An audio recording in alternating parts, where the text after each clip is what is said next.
বিদারক এই দৃশ্য ধারণ করেছে মার্কিন সংবাদ মাধ্যম সিএনএন। ভিডিওতে দেখা যায় ত্রাণ না পেয়ে বাধ্য হয়ে রাস্তায় পড়ে থাকা আটা কুড়িয়ে নিচ্ছেন গাজার এই অসহায় মা। একটা পর্যায়ে কান্নায় ভেঙে পড়েন তিনি। এ সময় চিৎকার করে ইসরায়েল ও আরব দেশগুলোর বিরুদ্ধে আল্লাহর কাছে বিচার। আসসালামু আলাইকুম। আবারও নতুন একটা ভিডিও নিয়ে আসলাম। তো ভিডিওর শুরুতে কিছু আংশিক অংশ দেখালাম, বিস্তারিত দেখতে থাকুন। তো দয়া করে আমার চ্যানেলটি সাবস্ক্রাইব করে দিয়ে আমার পাশে থাকবেন। তো দেখতে থাকুন ভিডিওটি। হৃদয় বিদারক এই দৃশ্য ধারণ করেছে মার্কিন সংবাদ মাধ্যম সিএনএন।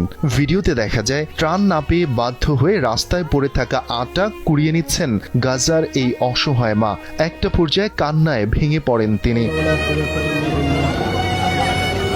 এ সময় চিৎকার করে ইসরায়েল ও আরব দেশগুলোর বিরুদ্ধে আল্লাহর কাছে বিচার দেন এই মা।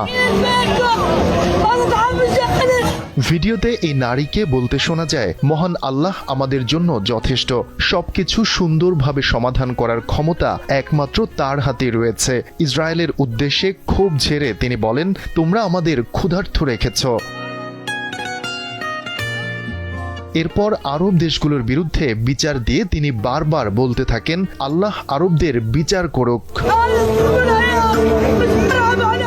গাজায় যে এরই মধ্যে দুর্ভিক্ষ চলছে, ভিডিওটি তার বড় প্রমাণ বলে মনে করা হচ্ছে। মার্কিন সংবাদ মাধ্যম সিএনএন বলছে, ইসরায়েল গাজায় অবরোধ আরোপ করে রাখায় জাতিসংঘ ও অন্যান্য সংস্থাগুলো দুর্ভিক্ষর ব্যাপারে সতর্কতা দিয়ে আসছে, যার চিত্র এখন ফুটে উঠছে।